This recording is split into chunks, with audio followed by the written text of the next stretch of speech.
అధ్యక్ష అధ్యక్ష మన ముఖ్యమంత్రి గారు మసిబూసి మారేడు కాయ చేయడంలో ఆయన సిద్ధహస్తుడు. I appreciate. అయితే ముఖ్యమంత్రి గారు ఉమాభారతి గారు లెటర్ పేజ్ 3 ఓపెన్ చేయండి. I read out. ముఖ్యమంత్రి గారు ఏమన్నాడు? ఉమాభారతి గారు లెటర్ రాసిండ్రు, హరీష్ రావు గారు ఎండార్స్ చేసిండ్రు, నీళ్ళు ఇచ్చేసిండ్రు, అనుమతి వచ్చేసింది అన్నాడు. ఉమాభారతి గారు రాసిన లెటర్ ఇది నా దగ్గర కూడా ఉంది.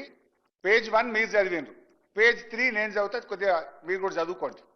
పేజ్ 3 పారాగ్రాఫ్ 3 ఉమాభారతి గారు రాసిన లెటర్ ఇది. వారి సంతకం ఉంది, ఎంబ్లం ఉంది. In case there arises a need for release of ecological flows as one of the conditions in general being imposed nowadays by MOEF, wherein 30% monsoon flows, 25% non-monsoon, 20% lean season, corresponding to 75% dependable year is being advocated to be released. Under such circumstances, the proposed diversion of 160 TMC of water may not be available for utilizations. The strategy to meet out planned utilizations under such circumstances need to be clarified. Uma Bharti గారు రాసిన మొదటి page ఆ commission మొదటి page చదివింది కానీ మూడో page చదవలేదు కనుకనే ఆ కమిషన్ తప్పుడు రిపోర్ట్ ఇచ్చింది అని చెప్పి నేను చెప్తా ఉన్నా. ఆ ముఖ్యమంత్రి గారు కూడా మూడో పేజీ చదవకుండా మొదటి పేజీ చదివి ఈ సభను తప్పుదో పట్టించినందుకు ముఖ్యమంత్రి గారు క్షమాపణ చెప్పాలని చెప్పి నేను డిమాండ్ చేస్తా ఉన్నా. ఇంకో మాట ముఖ్యమంత్రి గారు ఇంకో మాట అన్నాడు. ఏమన్నాడు? ఎమ్మెల్యే ఎలక్ట్ అయిన తర్వాత మళ్ళొక్కసారి అడుగుతారా అని అన్నాడు. అది కూడా చెప్తా. ఐఎమ్ వెల్ ప్రిపేర్డ్ ముఖ్యమంత్రి గారు, నేను ఉత్తమన లెక్క రాలేదు, డోంట్ వరీ. అధ్యక్ష ఇకపోతే ఏమన్నారు? ఎలక్ట్ అయిన తర్వాత మళ్ళీ అడుగుతారా అన్నారు. అయితే ఆనాడు 24/10/2014 నాడు మనకు సిడబ్ల్యూసీ నుంచి వచ్చిన లెటర్ వారు చెప్పారు.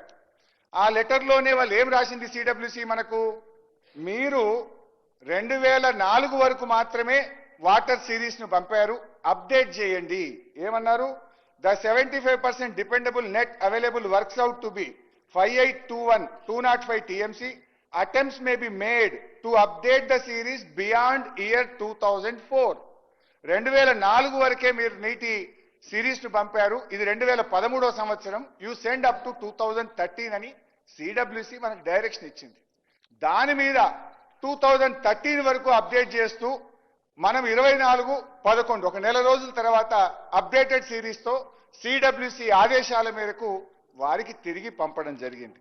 పంపితే దాని మీద సిడబ్ల్యూసీ మళ్ళీ ఏమిచ్చింది అధ్యక్ష? 4/3/2015 ఇది సెంట్రల్ వాటర్ కమిషన్ లెటర్. ఇప్పుడు ఘోష్ గారు కూడా ఈ లెటర్లన్నీ నేను ఘోష్ కమిషన్ సబ్మిట్ చేసిన. ఆయనకు డౌట్ వస్తే సిడబ్ల్యూసీని పిలిచి క్లారిఫికేషన్ అడగాలి కదా. మరి సిడబ్ల్యూసీని ఈ లెటర్ మీరే ఇచ్చిండ్రా, నీళ్లు లేవని ఎందుకు ఇచ్చిండ్రు అని మరి సిడబ్ల్యూసీని కూడా ఘోష్ గారు అడగాలనే వద్దా? ఈ లెటర్ నేను ఘోష్ కమిషన్ కి అందించి రిసీవ్డ్ కాపీ కూడా తెచ్చుకున్నా. That copy is with me.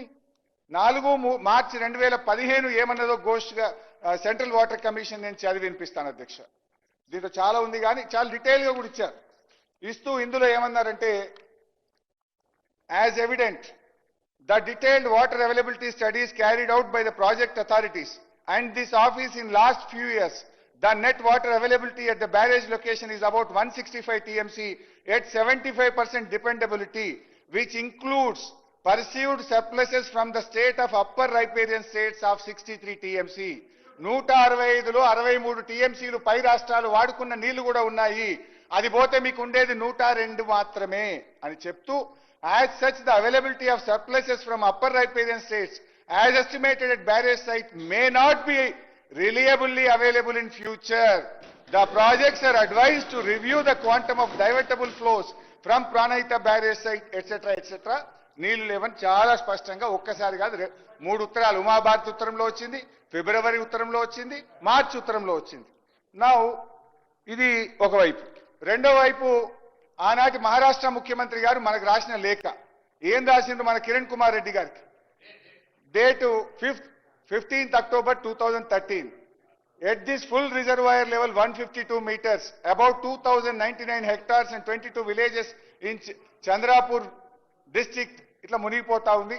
It is also requested that Andhra Pradesh government should not proceed with unilaterally decided layouts and control levels as it may lead to unfruitful expenditure. అంటే మీరు పెట్టే ఖర్చు వృధా అవుతుంది. మీరు 152 మీటర్ల ఎత్తులో మేము ఒప్పుకోము అని చెప్తే దీనికి కిరణ్ కుమార్ రెడ్డి గారు రిప్లై కూడా ఇచ్చారు. ఆయన కూడా కాంగ్రెస్ సీఎమే. అంటే మీరు ఆనాడు నీళ్లు లేని చోట ప్రాజెక్టును కడితే మీరు చేసిన ఖర్చు వృధా అయితే ఆ వృధాను కాకుండా నీళ్లు లేని చోట నుంచి నీళ్లు ఉన్న చోటికి మార్చి మీరు చేసిన తప్పును సవరించింది ఈనాటి బీఆర్ఎస్ ప్రభుత్వం. అధ్యక్ష, ముఖ్యమంత్రి గారు మళ్ళీ చెప్పిన అబద్ధాన్ని మళ్ళీ చెప్పడానికి ప్రయత్నం చేస్తుండు.